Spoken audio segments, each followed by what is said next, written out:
Assalamualaikum warahmatullahi wabarakatuh.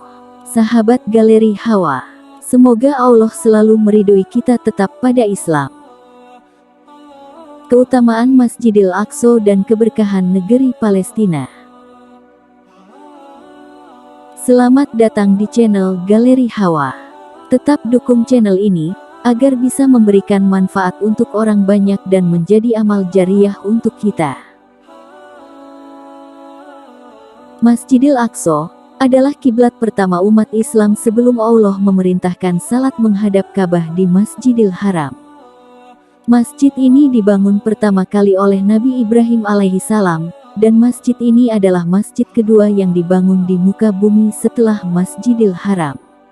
Ada sebuah hadis Nabi Muhammad SAW yang menceritakan tentang Rasulullah SAW menjawab pertanyaan seorang sahabat yang menanyakan berapa tahun jarak pembangunan Masjidil Haram dan Masjidil Aqsa, dan Nabi SAW menjawab, 40 tahun.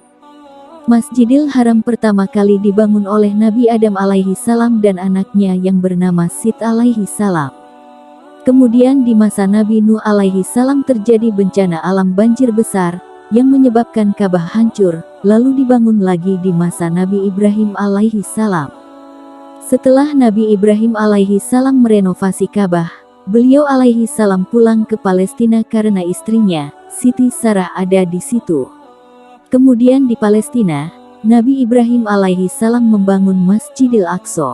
Selanjutnya, di masa Nabi Sulaiman alaihissalam, Masjidil Aqsa ini pernah direnovasi.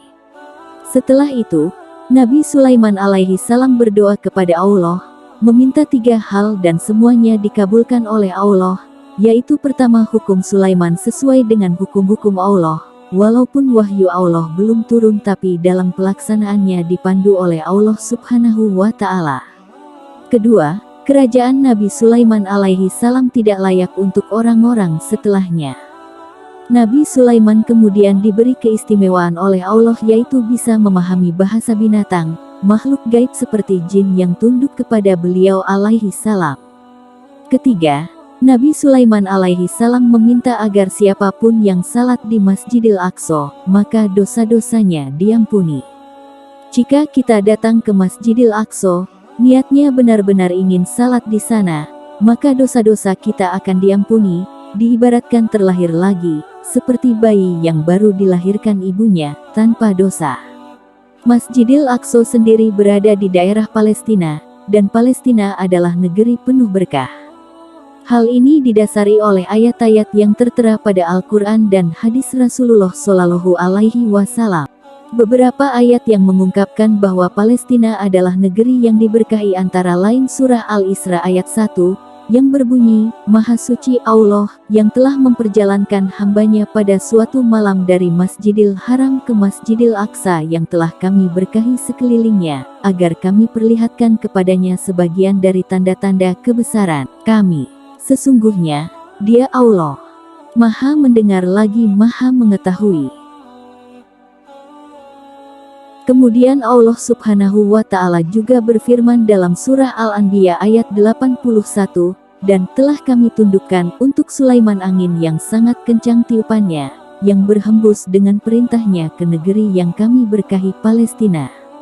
Dan kami Maha mengetahui segala sesuatu. Juga diperkuat dengan hadis Rasulullah SAW berikut ini, betapa diberkahinya negeri Syam, sabda Rasulullah SAW. Para sahabat bertanya, bagaimana keberkahannya wahai Rasulullah? Maka Nabi SAW menjawab, karena malaikat Ar-Rahman Allah membentangkan sayapnya di atas Syam. Hadis riwayat Tirmidzi. Pada saat ini, wilayah Syam meliputi Palestina, Suriah, Yordania dan Lebanon. Banyak foto yang menunjukkan betapa suburnya wilayah-wilayah di negeri Syam. Seperti foto saat panen buah stroberi, timun dan bawang bombay di Palestina, budidaya anggur di jalur Gaza, hijaunya kebun sayur mayur di Lebanon, serta gemuknya domba-domba yang ada di sana. Ada juga potret budidaya terong di Yordania. Kesuburan tanah di tengah-tengah wilayah yang didominasi oleh tanah berbatu. Pasir dan gurun ini adalah keberkahan yang diberikan oleh Allah Subhanahu wa Ta'ala. Selain karena keberkahan yang ada di Palestina, tanah Syam juga memiliki keutamaan karena diyakini menjadi tempat berkumpulnya para mujahidin. Allahu a'lam bishawab. Jika benar itu dari Allah, jika ada salah itu dari saya. Assalamualaikum warahmatullahi wabarakatuh.